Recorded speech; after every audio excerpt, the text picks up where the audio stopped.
Grace Jayanand Gauranga Prabhuji to enlightening us on the topic Sri Caitanya Caritamrta Antya lila 15.28 onwards.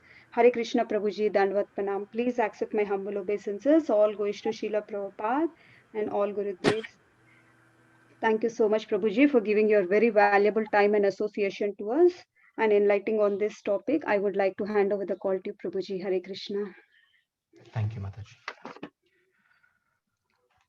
Om Ajnanatimirandasya Jnananjana Shalagaya Chakshurum Meelitam Yena Tasmai Shri Gurave Namaha Shri Chaitanya Manobishtam Sthapitham Yena Bhutale Swayam Rupa Kadamaiham Dadati Swapadantikam Vandeham Shri Guru Shri Yudhapadakamalam Shri Gurum Vaishnavamscha Shri Rupam Sagrajatam Sakagana Raghunathanvitam Tam Sajivam Sadvaitam Savadhutam Parijana Sahitam Sri Krishna Chaitanya Devam Sri Radha Krishna Padan Sahagana Lalita Shri Vishakhan Vidhamscha Namo Om Vishnu Padaya Krishna Prishtaya Bhutale Srimati Jayapataka Swaminiti Namini Nama Acharya Padaya Nitai Kripa Pradhaini Gaura Katha Dhamadaya Nagara Gramatarini Namo Om Vishnu Padaya Krishna Prishtaya Bhutale Srimati Bhakti Vedanta Swaminiti Namini Namaste Saraswati Devi Gauravani Pracharni Nirvishesha Shunyavadi Paschatya Deshatharni Shri Krishna Chaitanya Prabhu Nityananda Shri Advaita Gadadhar Shivasadi Gaura Bhakta Vrinda Hare Krishna Krishna Krishna Hare Hare Hare Rama Rama Rama Hare Hare.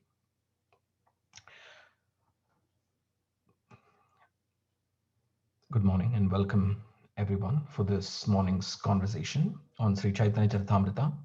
I will be covering just two verses today, and the first verse is Antya lila, chapter 15, verse 28. Ekadina Mahaprabhu Samudra Tire Yaite Pushpera Uddhyana Tatha Dekhena Achambite. Translation: One day while going to the beach by the sea, Sri Chaitanya Mahaprabhu suddenly saw a flower garden. Text 29. Lord Chaitanya mistook that garden for Vrindavan and very quickly entered it.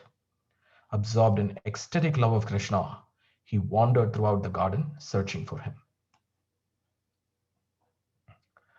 So these are the only two verses I'm going to be doing today.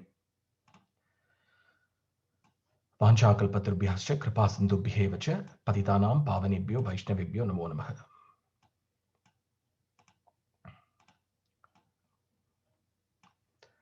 So to understand this verse, let us take a look at what some of the acharyas are saying about these pastimes of Mahaprabhu. So here, this verse says that Lord Chaitanya mistook the garden for Vrindavan and he very quickly entered it. And he was absorbed in the ecstatic love for Krishna and he wandered throughout the garden and searching for him.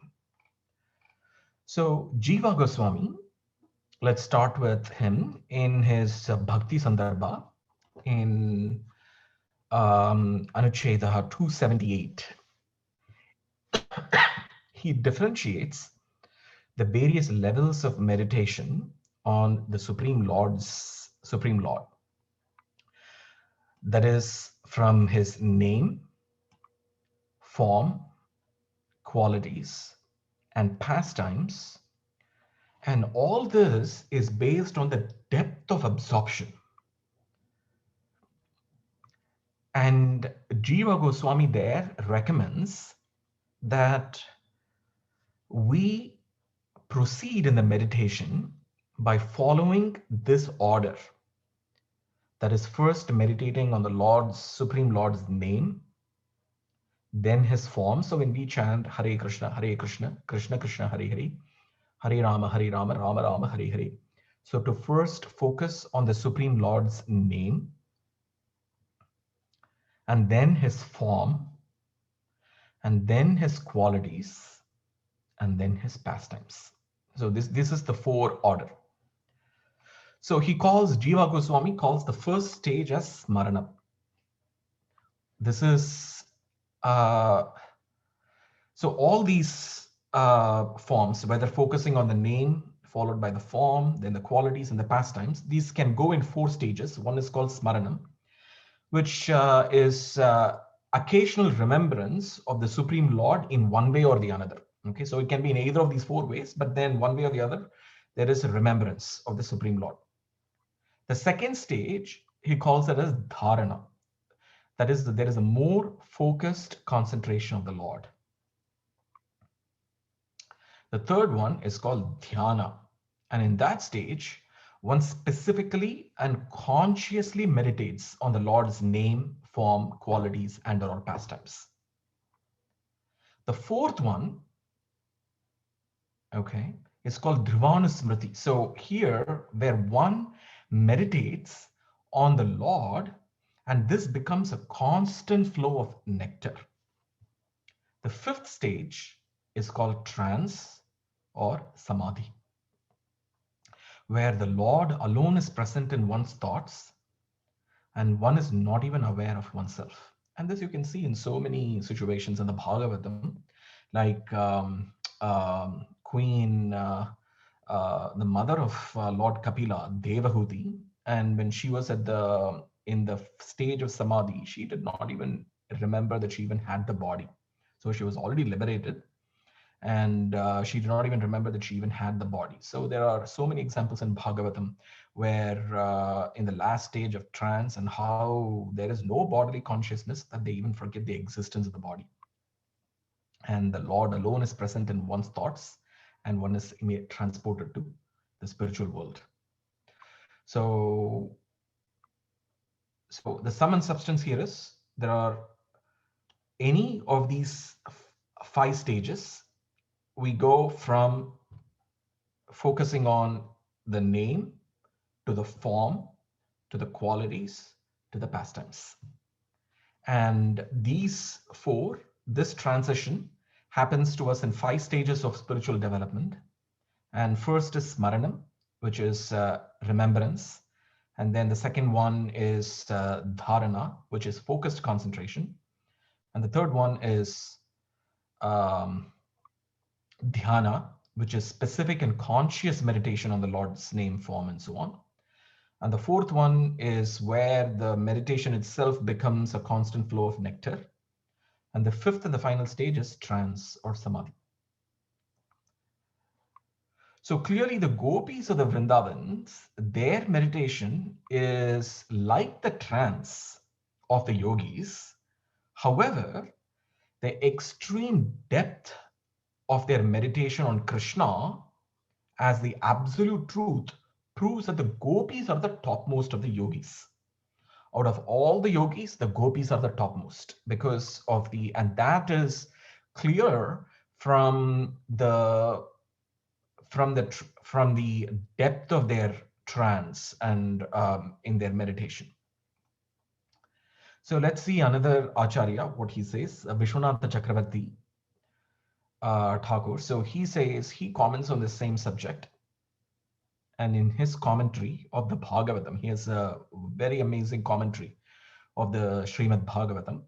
And it has been widely cited by Prabhupada and so many other acharyas. And he says that when one experiences these intense emotions, so what is the state of them is that one forgets everything else, although one is not in a state of illusion. So you have to distinguish that. Okay, so even those in state of material illusion, they may also be forgetting so many things, but it is not the same. Okay, so this is the spiritual trance is where one forgets everything else, and although one is not in a state of illusion, they are in the mode of reality. That is shown that's what is shown in this verse in Caitanya Caritamrta here. The minds of the gopis were bound by that constant association with Krishna. And by his constant association, one is bound by the gopis with great strength.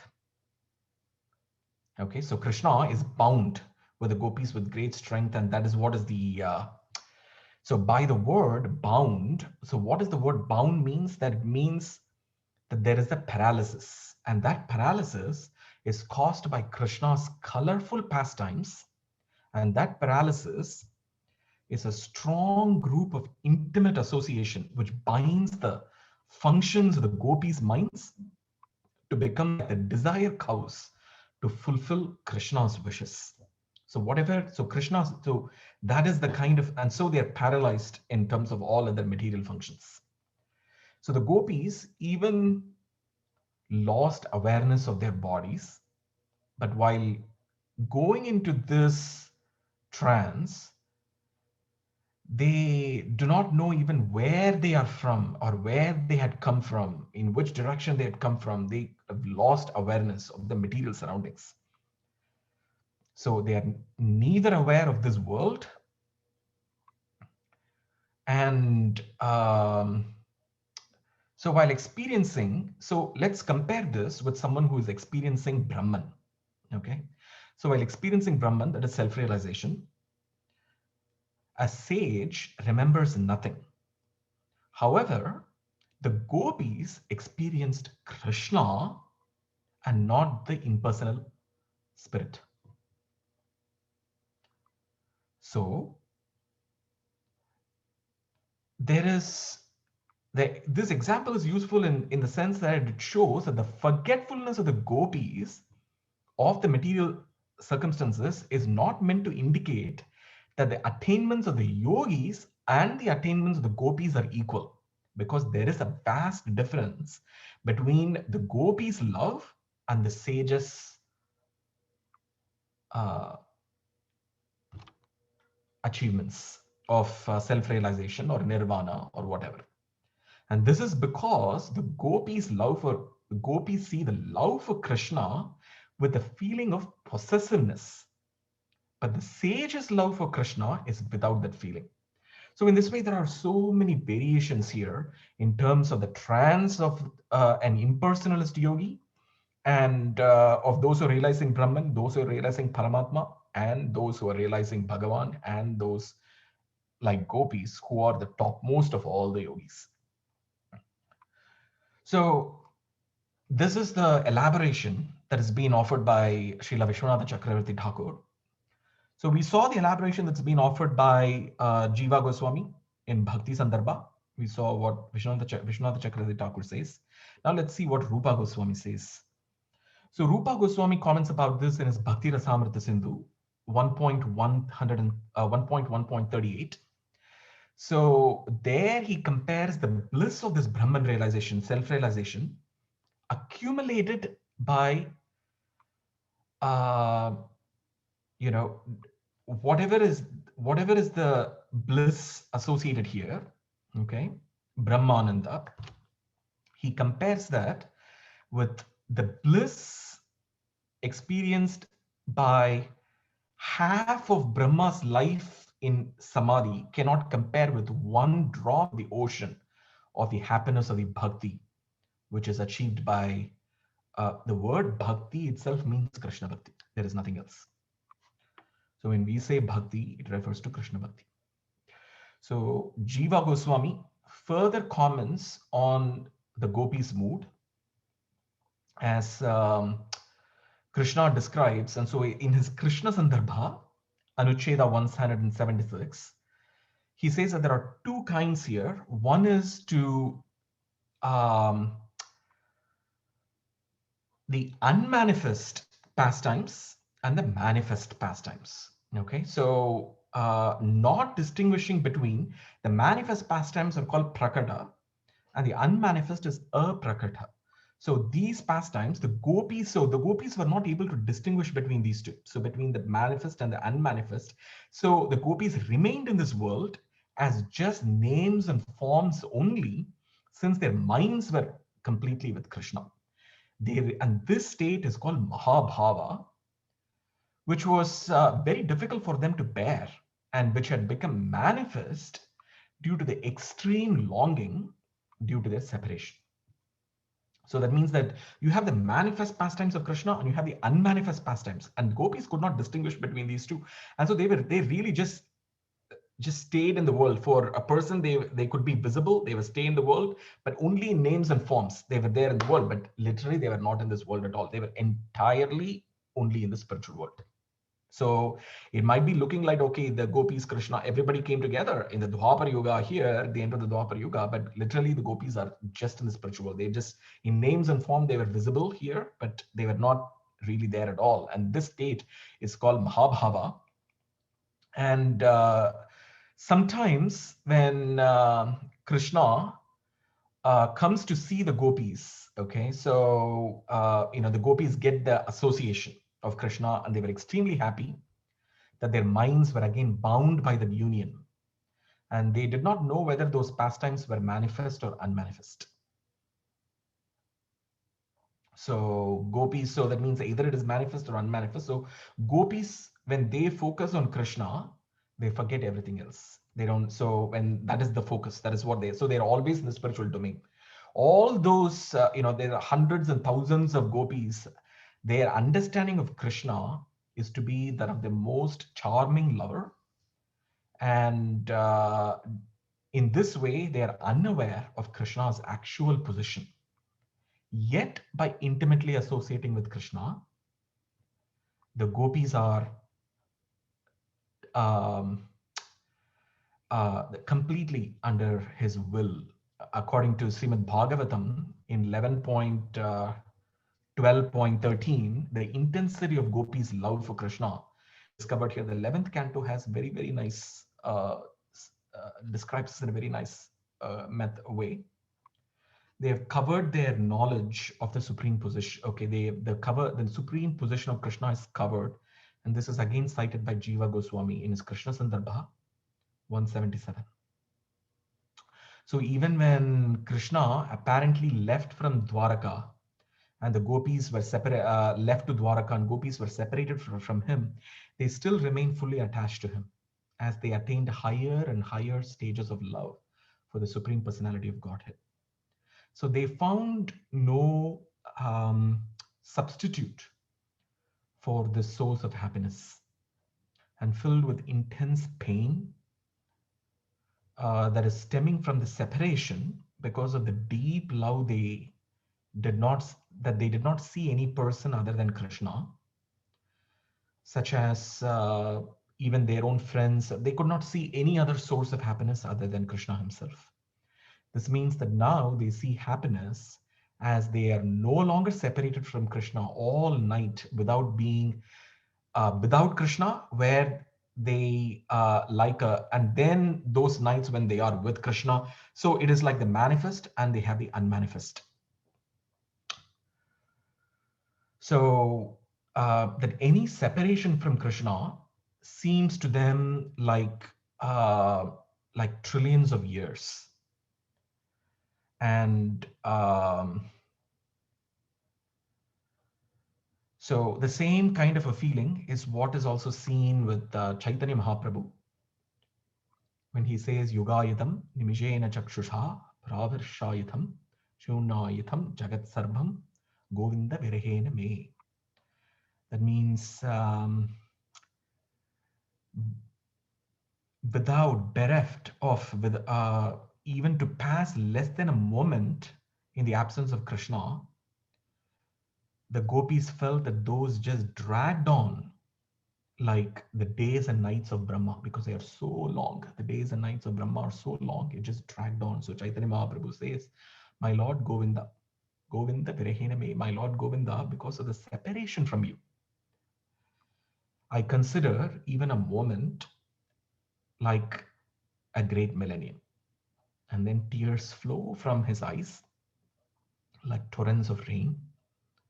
And he sees that the entire world has become void, that there is really nothing existing.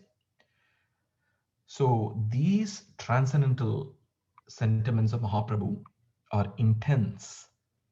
And those are, even though generally those, when we read these things, it might be filled with material consciousness, but not be able to understand these things until and be able to penetrate the meaning of these things, of these pastimes, these intense pastimes. And in his agitation for Mahaprabhu, A day never ends, for even a moment seems like a millennium. So they don't even know the passing of day and night. So if a moment is like a millennium, so where is the question of passing of a day or a passing of a night? It just seems like a millennium. So, and there is incessant pouring of tears in his eyes, like clouds in the rainy season. So the three worlds have become void because of the separation from Govinda. So everything, so all the three worlds, above, the earth, and the below, everything has become like void. And Mahaprabhu here says he feels like, it was like uh, the situation is like burning alive in a slow fire. So Lord Krishna has become indifferent to him just to test his love. That's the feeling of the gopis. And his friends say, in some cases, the gopis, feel like in some, they say, oh, just disregard him, but they just cannot. So in this way, the intensity is like that. So Swarupa Damodar, who is a very intimate associate of Mahaprabhu, says the same thing in Prema Vivarta. This is cited by Jagadananda Pandit, where he says that the Lord presides in the tip of his tongue. So Swarupa Damodar, he does not, even though he was exalted, most intimate to Mahaprabhu, but he says that the Lord is in the tip of his tongue and reveals the highest transcendental truth about himself. Okay, so it's not like Swarupa Damodar himself is revealing, the Lord Gauranga himself is standing at the tip of his tongue and revealing this transcendental truth about his own causeless mercy. Only then anyone is convinced. And that all that was narrated, okay, even though a devotee might say these things, but Swarupa Damodar, even though he's preaching, even though he's saying things, but Lord Gauranga is there in the tip of his tongue. And these topics of Mahaprabhu are actually the absolute truth, and they are completely devoid of any material qualities. They're completely devoid of any material qualities. They are in fact so transcendental and completely devoid of any material attributes that they will foster pure love of God. So descriptions of men and women in these, so when you, so there is just no material men and women in these pages. So there is nothing called man, nothing called women. So one might perceive their transcendental significance because one cannot perceive Krishna in a mundane literature, which deals with just mundane subject matter. So in a mundane literature, all there is just mundane matter, mundane lust and all. But these are transcendental literature, which is full of transcendental significance. And this is where one can perceive Krishna, but in a mundane literature, Krishna cannot be perceived. So as long as one is attached to the bodily concept of life and interested in only enjoying the senses, that person will never be able to grasp the spiritual truth.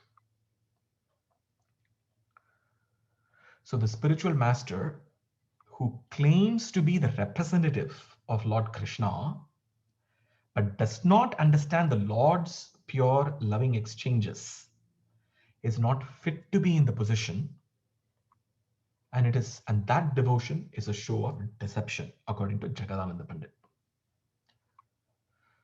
So if somebody claims that they are a representative of the Lord and they cannot understand the loving exchanges of Krishna, it is all deceptive. And that person not to be understood as a bona fide spiritual master. Therefore,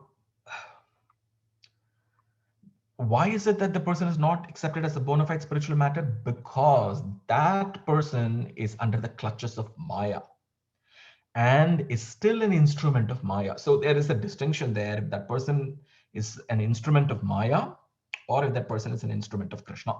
And that's where the distinction comes. So the spiritual love of Krishna is untainted and pure, like the sacred waters of river Ganga. Okay. And that love is like an unlimited ocean of nectar, that the devotees feel that spiritual attachment and that loving relationship is totally free from even the slightest material contamination, like a spotless linen. So this pure love of God called Shuddha Bhakti is like an ocean of bliss. And if one could just have one drop from that ocean, it can inundate the entire universe. So one should feel so wretched that one is 100% attached to the material body and controlled by lust, and so that in the original form of pure spirit is never manifest. So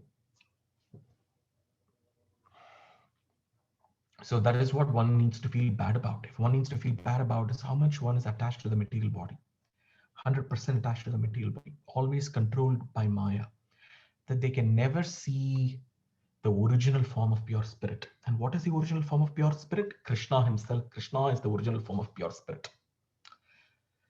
The spirit, the form of Krishna made of spirit, is the original spiritual form from which everything else emanates. And hence, everything, all other spiritual forms are part and parcel of Krishna and separated.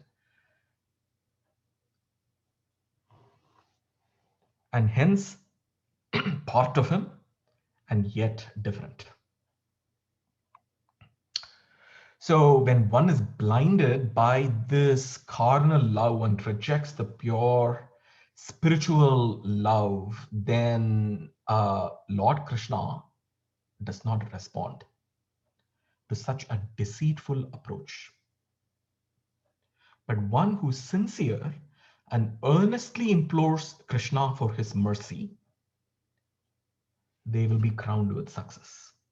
So what is most important here is that one needs to be earnest in their endeavors and pursuit of Krishna without deceit. The ecstatic symptoms of the conjugal love are of the super mundane nature, supramundane. It is not of this material nature. It is not something that we have experienced. They are always experienced, however, in the spiritual platform between Krishna and the other pure spiritual beings who have emanated from him and who are in constant relationship with him.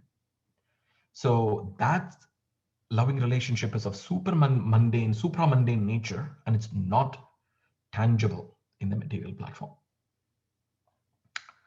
So in fact, so we can see how even among, so we spoke about the gopis, let's also see about those who have progressed, like Vilva Mangala Thakur.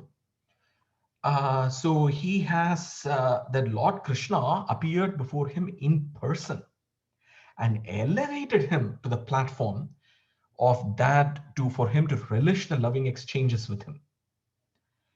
And in that transition, in that transcendental mood in Vrindavan, that he wrote those amazing book called as Krishna Caritamrta, which has some of those such high levels of supra-mundane spiritual exchanges with Krishna, that Krishna came personally in front of him and elevated him to that platform. So that he became Bilva Mangala Thakur, he became detached from the demands of the physical pleasure and developed aversion to all the mundane sentiments. Okay, he developed an aversion to all mundane sentiments. And so this is a development of a distaste for all non-scriptural, spurious spiritual matters, okay, that have been accepted as true devotional sentiments. So we need to come above that and or impose some kind of a mundane concept on the supra-mundane spiritual exchanges between Krishna and his beloved devotees, who are the other spiritual beings. So basically the thing is here is you have Krishna who is spiritual, and then you have all the other beings who are also spiritual, and the exchange is between Krishna, the original spiritual form, and the emanated spiritual forms, who are non-different and different from him. So that is, so they had, so we should not impose these mundane concepts on this kind of a spiritual relationship. And by the Lord's mercy, one will become purified and one will be able to understand these transcendental mellows. So at that time, the person, the advanced devotee, will reject the image or the sentiments and the emotions and all those kind of things, and they will surrender of the mundane nature, and they won't superimpose any of these things and surrender in themselves to Krishna, and always engage in his loving service. So one who is very engrossed in the pleasures of the material body will never taste the transcendental loving exchanges with the beautiful form of boy Krishna playing flute. And that cannot evoke any kind of ecstatic emotions or spiritual sentiments. And that person is called as an unfortunate person who has identified the self with the body and is very busy decorating that body. Okay. He's very busy decorating the body, and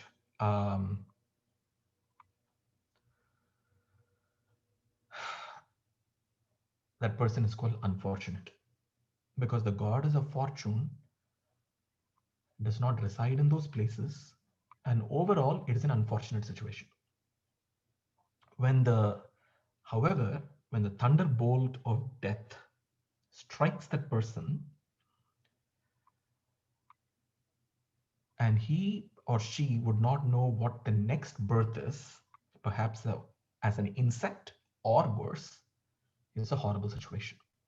On the other hand, if one can subdue the urge of material pleasure and develop a real taste for the loving devotional service at the lotus feet of Krishna, the son of Nanda, then he can see the exclusive face of Lord Krishna directly. And in that meditation, one starts with the lotus feet of Krishna and sees the toenails of Krishna, the beautiful toenails of Krishna, the feet. And many, many sages have meditated on the lotus feet of Krishna. And then Krishna has also come face to face in front of those devotees. So many examples. Bhagavatam is filled with those examples. How the Kumaras, when they went to the Vaikuntha, and then they were just the kind of reaction that they felt when they saw Krishna in the form as Narayana, face to face in front of him, they just didn't even expect, and the kind of reaction and how Krishna, Narayana there, he handled that situation. So, and then, so that person, when they swiftly return to the eternal home, when they are able to see the exclusive face of Krishna, and they're able to sport in the forest of Goloka, in their spiritual body, dissociating themselves from their previous identity and material association. The subtle body is gone, the gross body is gone, and there is no complete dissociation from the previous identity and the material association. They're able to sport in the forest of Goloka. So that Goloka Praja, which is the eternal abode, is where one such an advanced devotee is elevates themselves to. And gradually, so we see that gradually one develops this mood of the gopis and begins to recollect their original identity in the spiritual world and cuts asunder. So they just cut all the material attachments, and Lord Krishna becomes their only object of love and the soul, and becomes the repository, and Krishna becomes the repository, and that soul becomes the repository of all that love. So he approaches the Lord through an intermediary who constantly reminds that person of Krishna.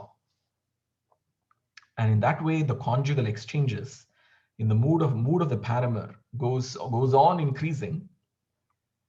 And such a relationship is even absent, even between Lord Narayana and Lakshmi, as it is considered immoral in the Vaikuntha. That is what the Goswamis have concluded. So pure devotion is impossible to attain for one who identifies someone as a man or a woman. These things don't exist at all. There is no man, there is no woman. So if anybody who identifies these things, pure devotion is impossible. And one can never attain the priceless gift of living this loving devotional service if the consciousness of the person is polluted by the association of materialistic people. Such pleasures are inevitably transient. Any material pleasure is inevitably transient and can never transport that person to the transcendental realm. So one who acts on the transcendental realm platform of rendering devotional service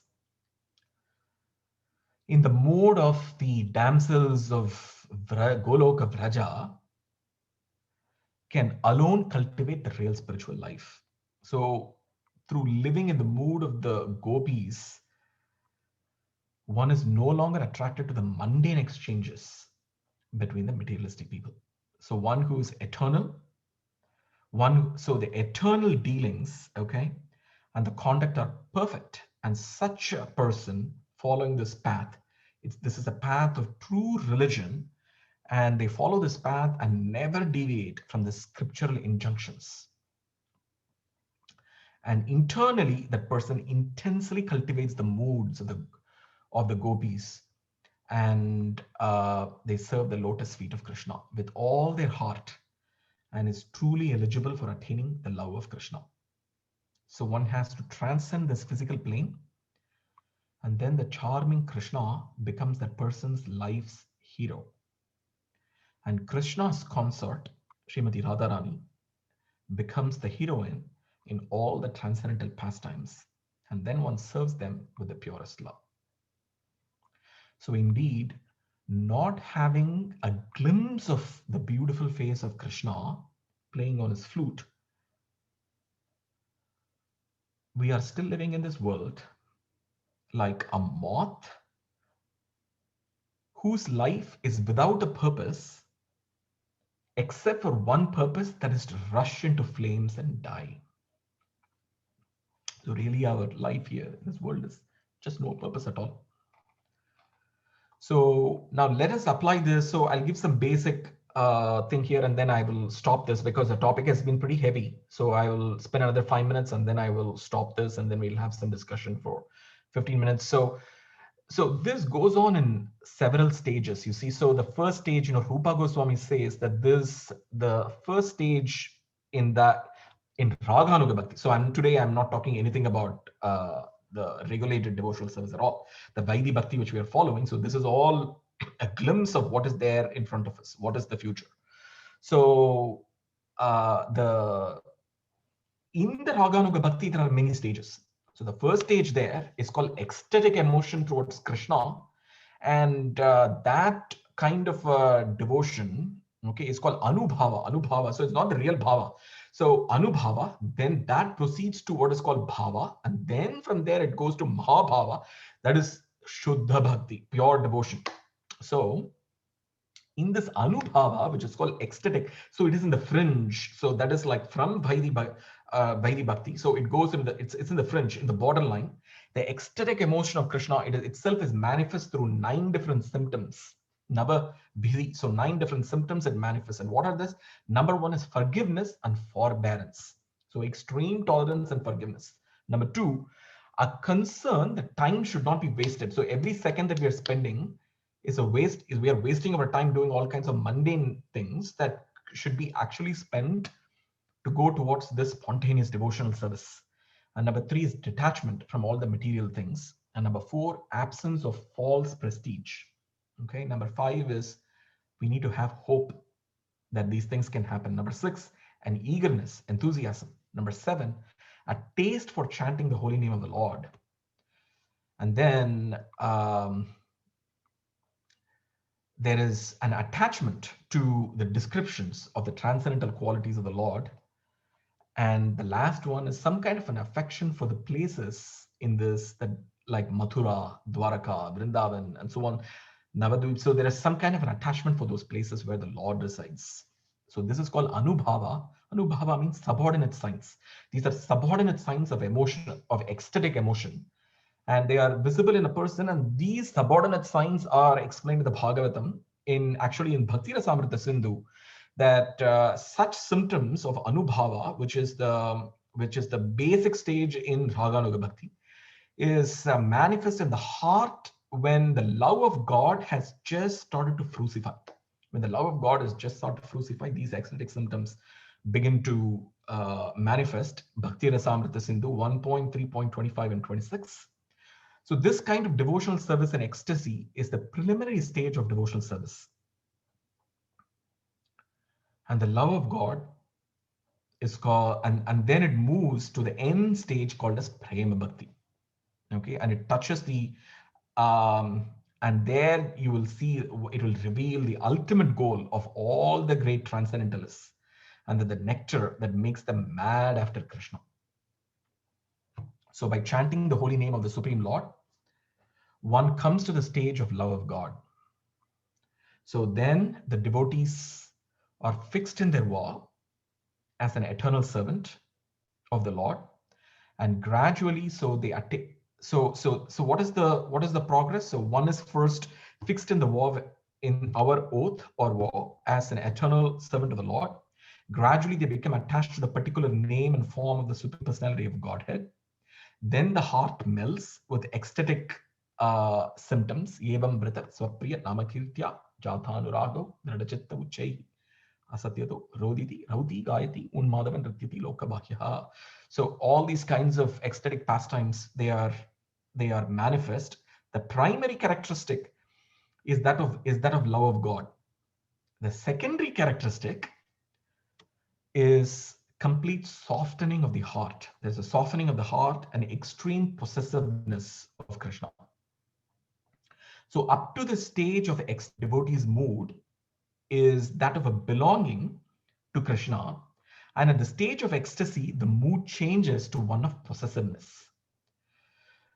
So at that stage of love, the devotee's feeling of possessiveness further intensified by some kind of an exclusiveness which is unique to Krishna. And then one moves to bhava, and then it moves to mahabhava. I'm going to stop this lecture here because it has just gone very much in depth. But more of these things about the details, there are so much of details. It's a vast subject, and most of it is even not tangible from the material platform. And but then it is always good to know what is the prayojana at the end of all what we're getting, the love of Godhead and the nectar, and what exactly it tastes, and why is it that we are doing so much of regulative service for what is it that is achieved at the end. So I will stop here, and let's take any questions. Vanchakalpatarubhyascha kripasindubhyev cha patitanam pavanebhyo vaishnavebhyo namo namah. Thank you. Hare Krishna, Prabhu. Thank you so much, Prabhu. It was a very interesting class. Definitely, it was possible to actually get a glimpse of these different, at least a few initial stages of the Raganuga Bhakti, the explanation of the Prakata and the Prakata Lila, and how they actually see Krishna, the Gopis, and then Bilva Mangal Thakur's example. All of this really helped to understand this very esoteric topic, very hard to understand. But then thank you for the very nice class, Prabhu. I don't have any questions, just wanted to thank you. Hare Krishna. Thank you, Mataji. Thank you, Krishna. Hare Krishna. Hare Krishna, Mataji. Thank you for reading the commentaries of our Guru Parampara. That was very, very nice. And I wondered, I didn't hear, because I didn't hear the beginning of the class, but did you also read Prabhupada's purport to those verses? So that, because I wanted to hear what he had to say. Do you want to share anything, Mataji? Do you want to share? Well, I wanted to hear the purport and then I wanted to share. Why didn't you go ahead and share, Mataji? Well, I need to hear the purport first because I don't have the book in front There of me. is no purport here in this verse. Oh, Prabhupada doesn't give a purport? No. Okay. Okay. Well, that was very satisfying that you quoted from the previous acharyas and just gave a very, very knowledgeable explanation of the different stages. And I appreciated that very much. Thank you. Thank you, Mataji. Please share, Mataji. We're very happy to hear from you.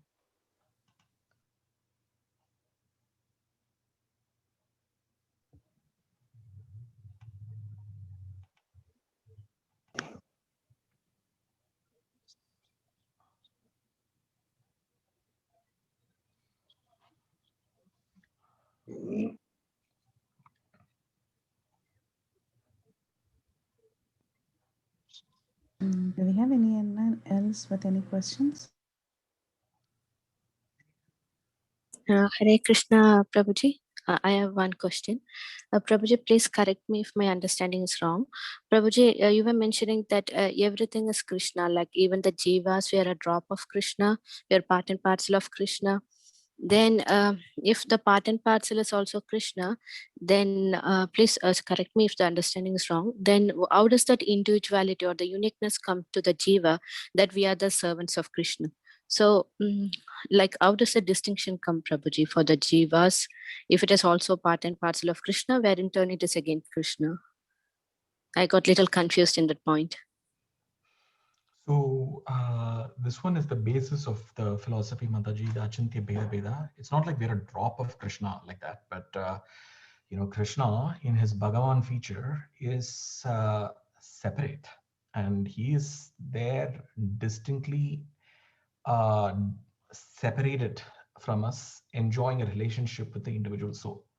But in quality, we are the same because Krishna is the original spiritual form from which all other spiritual forms have emanated. And those spiritual forms have emanated for his, he is a transcendental autocrat, and those spiritual forms have emanated to please Krishna. And in the sense that every living entity is spirit, and they are non-different from Krishna, because it's like, in essence, what is there? The Abheda means that in essence, all that is there is Krishna. And that is the Abheda, which is that everything is spirit. But then there is the Bheda. And there it comes about the variegatedness.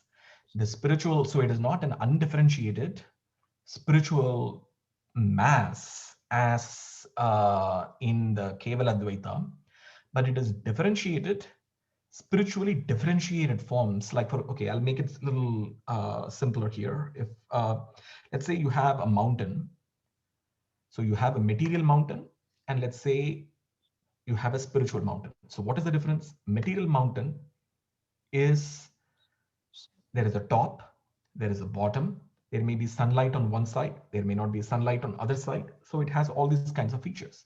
What is a spiritual mountain? A spiritual mountain, there is no distinction between the top and the bottom. The top is the same, the bottom is the same, everywhere is the same. So in that way, there is a spiritual mountain. So the spiritual world is filled with this kind of spiritual entities, whether it is mountain, and they're all conscious. So they're all conscious and in relationship with Krishna.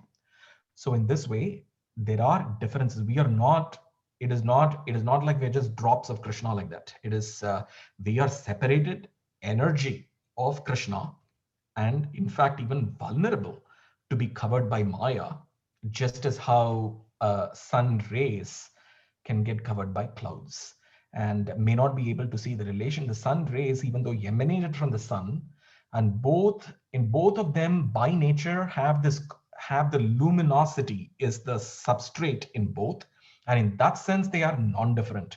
But because the clouds have covered those rays, it doesn't mean that those rays don't have a relationship with the sun. So there is a dependent relationship between the energetic Krishna and the energy, the living entity. And this relationship is evident in almost every verse in the Bhagavatam, which we can see there are verses which does talk about the Abheda part, which talks about the spiritual nature of the living entity. And there are clear verses which talk about the differences, the Bheda. So, and both of these simultaneously exist and inconceivably. Does that answer your question, Mataji? Yes, Prabhuji, that clears it. Yeah. Thank you very much. So this jiva, when the coverings are gone, when the material coverings are, everything is gone, it can come to the bhava, the prema, to the Krishna. So the only thing is that's a contamination or the material dirt which is on us, which is not letting us to feel the prema for Krishna. No.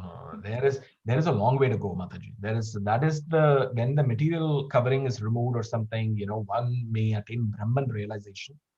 Brahma Bhuta Prasannatma Nasochati Nakanshati. Maybe material anxieties may not be there, material stresses might not be there, but they just reach a very basic platform called as self-realization or Brahman realization. And then there is a long way to go. After that, there is that process, what you're saying is called self-realization.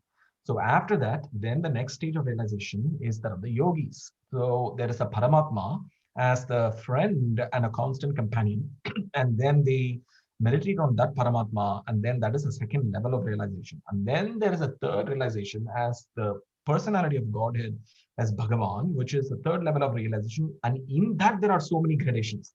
And then in an absolute platform, maybe those differences cannot be said. But like just as how you have a grass, a spiritual grass in Vrindavan, when Krishna steps on the grass is serving Krishna, and it is content, and it is completely self-sufficient and in service. As in Shantarasa, they are completely self-satisfied in the spiritual world. At the same time, there is also the love of the gopis. So there are so many gradations, and everywhere you will see this. There is difference and non-difference. So even in the spiritual domain, everywhere you can see this concept of there is difference and non-difference. So Okay, material illusion removal is just a side effect. It is just a symptom of the first thing, which is Brahman realization. But then one is Brahman realized, at that time the Krishna Bhakti can start. At the very basic, Krishna Bhakti can start at that stage called as Brahma Bhuta Prasanna. So what does it say? Mad Bhaktim Labate Param. At that stage, Krishna Bhakti can start. So self-realization is a prerequisite for God realization. Okay, so it's a very long process, Prabhuji, but it's wonderful. The self-realization is a beginning for Krishna Bhakti. Yes. Okay. Yeah, it is a long process, but even though it is very arduous, Vasudeva Sarvamiti Samahatma Su Durlabha, it is very hard. Manushyanam Sahasreshu, Sahasra is 1,000, Sahasreshu 1,000 multiplied by 1,000. Out of million, Manushyanam Sahasreshu, Kaschid, perhaps somebody can realize self-Kaschid. Siddhi. So perhaps one person can become self-realized, and out of those many millions, one person can enter the God realization. Even though it all sounds hard, there is one catalyst to all these things, and that is an association of a pure devotee. And that association can make this arduous process of transcending the material cosmos and entering and experiencing the spiritual domain possible. And that is this pure devotee. Somehow or the other, if one is fortunate to get in touch with a pure devotee, all their problems will be, all these things will go away. And it may not be sound that arduous. It'll be more like, instead of climbing stairs, it'll be more like taking an elevator. Yes, Prabhuji. So devotee association, the catalyst of achieving Krishna Bhakti. Yes, devotee association, and one needs to keep looking for somehow or the other to come to be able to serve the lotus feet of a pure devotee. A pure devotee is so rare. When you look at Bhagavatam, the exalted nature of one of our forefathers in our spiritual line says, Narada Muni, pretty much so many people he has favored. Whomever you take in Bhagavatam, he has pretty much given them thing. If you take Dhruva Maharaj, he has given Prahlad Maharaj, he has given. And then And then the descendants of all the Dhruva Maharaj, every all the way till the Prachetas, everybody, even though Lord Shiva, he instructed them, even there the conclusion was given by sage Narada Muni. Even though in the Rudra Gita, he instructs, Lord Shiva instructs them, at the end Narada Muni comes and instructs them also to keep them established. Wherever you take Narada, so that is a pure devotee, we need to be in search of them. And then if we are able to see the lotus feet of a pure devotee, that will make all this process, the theoretical process, whatever I spoke today, is theoretically possible, and we have a small number of years left, and it is a big risk that we are taking. Otherwise, we'll end up in some other body, maybe in this world, maybe in some other world, we'll end up in some other body. So we have to take some quick steps here. Otherwise, who knows what the situation will be in. If we are born in this earth back, look at how the Kali is going. It might be even more harder next birth. Yes, Prabhuji. Thank you very much, Prabhuji, for that explanation. So that clarified most of the concept of you see, because in Bhagavad Gita, Krishna says yogis, even the yogis has to take millions of births to come to reach him. So you said the devotion, the association of a pure devotee makes it into an easier process. Thank you, Prabhuji. Such a wonderful class, and your answers clarified. Thank you. They are like the touchstone, Chintamani, Shuddha Bhakta Chintamani. They are like the touchstone of devotional service.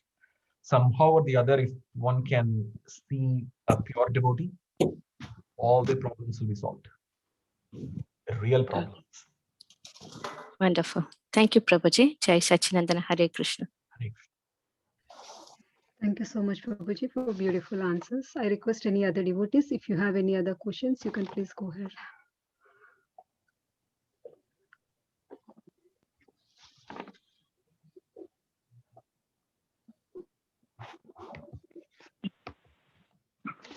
Hare Krishna. Hare Krishna. Oh, yeah, I was disconnected. I just had to reconnect. So, can you take a question? Yes, Mataji, you can go ahead with your question. Okay, yeah. In your answer just now to Mataji, you were describing a spiritual mountain. And so I was intrigued by that part where you said, in the spiritual mountain, there's no top, no bottom. So can you help me? Maybe it's just too inconceivable for me to understand, but I was wondering if you could help me to understand that better. Analogies may not be that perfect, Mataji, but then all I meant there was that there is let's just take that the materialize. We are looking at a material mountain, so-called, because we are anything not connected. Hare Krishna. So we're looking at a material mountain. Let's say sunlight is falling on one side, and then you have no sunlight on the other side. Rain is falling on one side, no rain on the other side. So you might have like an orthographic rainfall on one side of the mountain. You won't have any rainfall on the other side of the mountain. So there are dualities. That means that mountain presents dualities. Trees might grow on one side, trees may not grow on the other side. You can see that even in, any mountain, you can see that, like, unless all the sides are receiving rainfall. So there are dualities. So in the spiritual world, there are no dualities, material dualities. That's all I meant. When I say there's no top or bottom and stuff, because the top of the mountain is spiritually one with the bottom of the mountain. Because everything is made of spirit. Like the Govardhan hill is made of spirit. So the spirit, what is the difference between the top and the bottom, right? Because both are made of spirit. Yeah, let me see if I can clarify this for myself. So, because, this word, dualities, it always poses a bit of a problem for me, because it seems like that word means different things in different contexts. But in this case, you're saying that, in the spiritual world, everything is spirit. There's nothing, and so in that sense, there's no duality. Everything is like one substance. But in the material world, you know, in one sense, everything is also one substance because everything is matter, right? So in a material mountain, you know, the top is matter, the bottom is matter. So in that sense, a material mountain doesn't seem to be subject to like that duality thing. So I think I'm still kind of missing the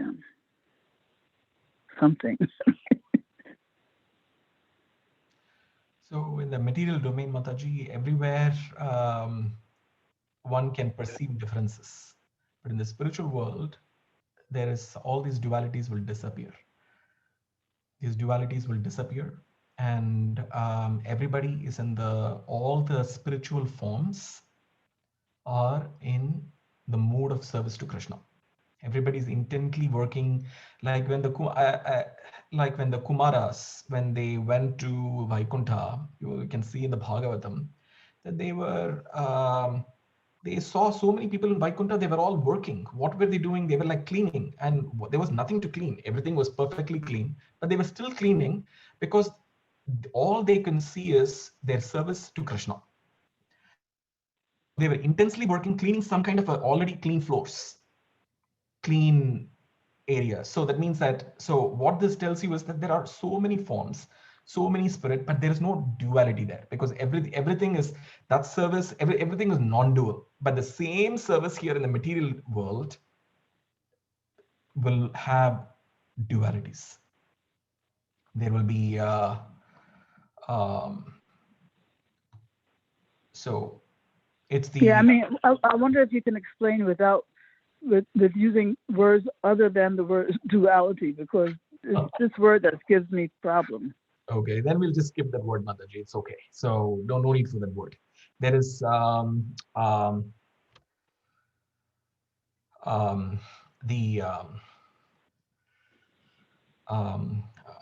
should I put it? So you don't want me to use the word dualities, but then can we use the word difference? Yes, but the thing is, in the spiritual world also, there is a oneness, but there is also a difference there, in the sense that you see, that was my problem, because there are no dualities. There is an inconceivable bheda. The spirit is, there is a bheda and there is an abheda, but there are no dualities.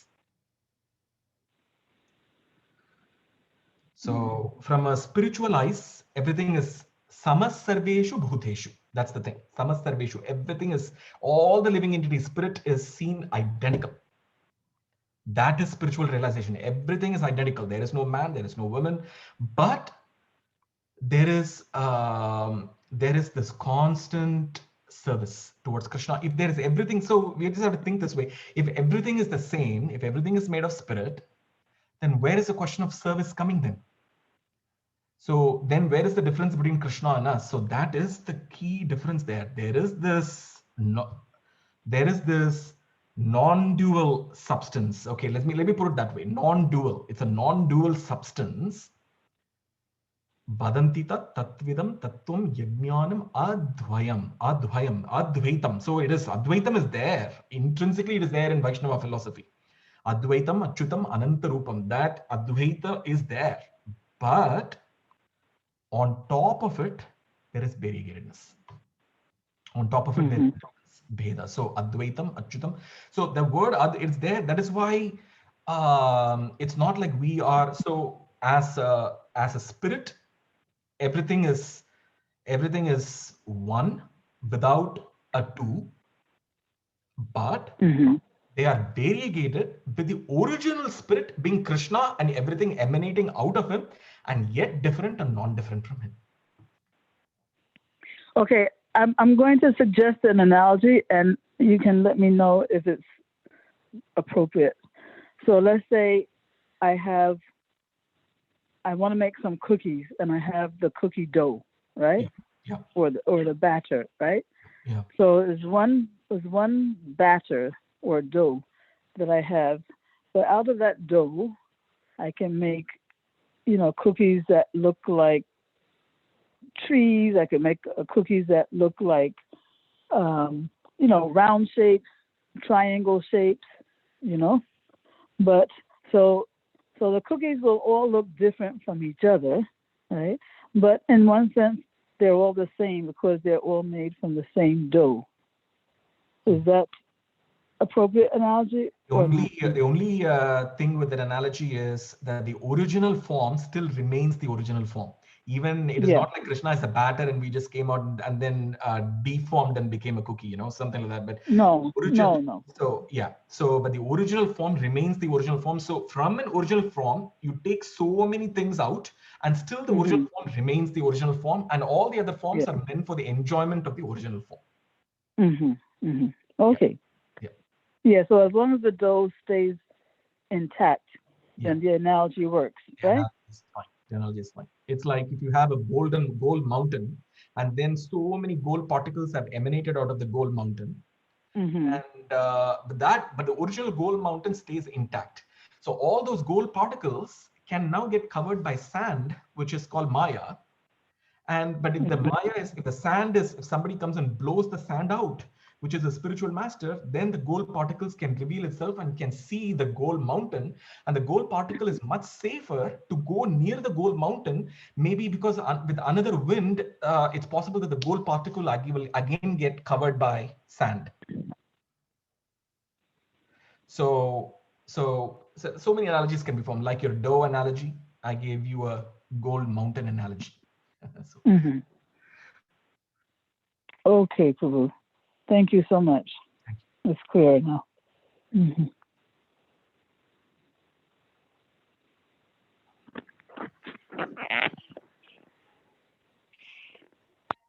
Thank you so much, Prabhuji. Any other devotees have any other questions for Prabhuji? If nobody have any other questions, we can end the call here. Let's be. Actually, one Mataji raised the hand. Oh, okay. Preeti Devi Dasi. Mataji, you can go ahead. Sorry, Prabhuji. Sorry, Prabhuji. Yeah. Thank you so much, Prabhu, for the wonderful class. Thank you. You were answering one Mataji that pure devotee association is must. Otherwise, there's a long process. This is really. So my question is, how to identify pure devotee and how to get the pure devotee association, Prabhu? That's. So that is the hardest thing, Mataji, because one has to be free of envy and pray to Krishna so intensely that he shows the pure devotee to us. Because if that is shown, then everything else will follow. So Krishna has no problem solving material problems, material things, and all those others. It is not going. It's really no solving at all. One, if you want money and those kind of things, Krishna will always give. There's just nothing there to it. But showing a pure devotee requires that intense sincerity and intense want. It's called, the correct word for that is called greed. That intense greed to attain Krishna. Then when we are able to, pure devotees are there.